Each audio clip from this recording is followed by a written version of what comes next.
Phone पे, Paytm या Google पे जैसे ऐप्स का इस्तेमाल करते हैं तो ये खबर आपके लिए जरूरी है। यूपीआई का इस्तेमाल करने वालों के लिए 15 सितंबर 2025 से कई नए नियम लागू हो गए हैं। National payments corporation of India ने यूपीआई ट्रांजैक्शन लिमिट में बड़ा बदलाव किया है।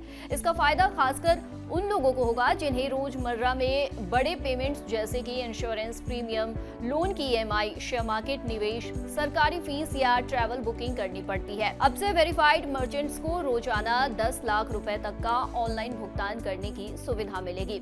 इसका मतलब ये है कि बड़े लेन देन के लिए बार बार ट्रांजैक्शन करने की जरूरत नहीं होगी। हालांकि पर्सन टू पर्सन यानी कि एक व्यक्ति से दूसरे व्यक्ति को पैसे भेजने की सीमा पहले की तरह ही रहेगी, यानी आप अभी भी हर दिन केवल 1 लाख रुपए ही सेंड कर पाएंगे। इसमें कोई बदलाव नहीं हुआ है। एक हफ्ते पहले ही एनपीसीआई ने अपने एक्सपोस्ट के जरिए इन नई लिमिट्स की जानकारी दी थी। अब बात करते हैं P2M पेमेंट की, जिसमें ये बदलाव किया गया है। P2M यानी पर्सन टू मर्चेंट पेमेंट, जिसमें कोई व्यक्ति किसी व्यापारी, किसी दुकान या सर्विस प्रोवाइडर को सीधे पेमेंट करता है।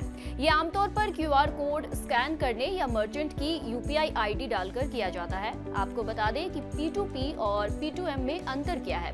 P2P यानी कि पर्सन टू पर्सन ट्रांजैक्शन, जहां एक व्यक्ति दूसरे व्यक्ति को सीधे पैसे भेजता है। इसकी सीमा 1 लाख रुपए प्रतिदिन तय है। वहीं P2M यानी बिजनेसेस को किया जाने वाला पेमेंट, जिसकी हर दिन की लिमिट अब 10 लाख रुपए हो गई है। National payments corporation of India ने कुछ अन्य बदलाव भी किए हैं, चलिए उसके बारे में भी जानते हैं। पहले इंश्योरेंस प्रीमियम और स्टॉक मार्केट इन्वेस्टमेंट की लिमिट 2 लाख रुपए थी, जिसे अब बढ़ाकर 5 लाख रुपए कर दिया गया है।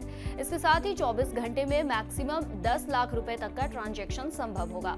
क्रेडिट कार्ड बिल पेमेंट के लिए यूपीआई की एक बार की सीमा अब 5 लाख रुपए होगी, जबकि एक दिन में टोटल 6 लाख रुपए तक का पेमेंट किया जा सकेगा।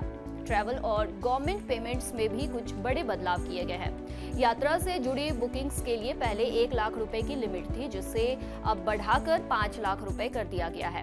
गवर्नमेंट ई मार्केट प्लेस और टैक्स या ईएमटी पेमेंट में भी अब 5 लाख रुपए तक किए जा सकेंगे। लोन और ईएमआई चुकाने की सीमा भी अब बढ़ाकर 5 लाख रुपए पर ट्रांजैक्शन कर दी गई है। इसमें एक दिन में मैक्सिमम 10 लाख रुपए तक का पेमेंट कर सकेंगे।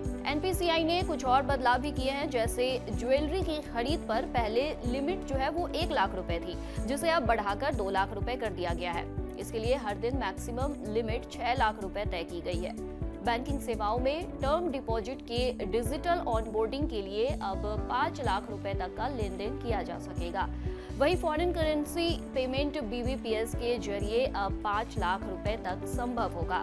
अब बात करते हैं आईपीओ के लिमिट की। अगर आप इनिशियल पब्लिक ऑफरिंग यानी कि आईपीओ में यूपीआई से इन्वेस्ट करना चाहते हैं तो ध्यान रखें कि यहाँ लिमिट अभी भी 5 लाख रुपए ही है। आईपीओ के लिए 10 लाख रुपए वाली नई लिमिट लागू नहीं होगी। तो अब आखिरी में आपको बताते हैं कि इन बढ़ी हुई लिमिट्स से आपको क्या फायदा होगा।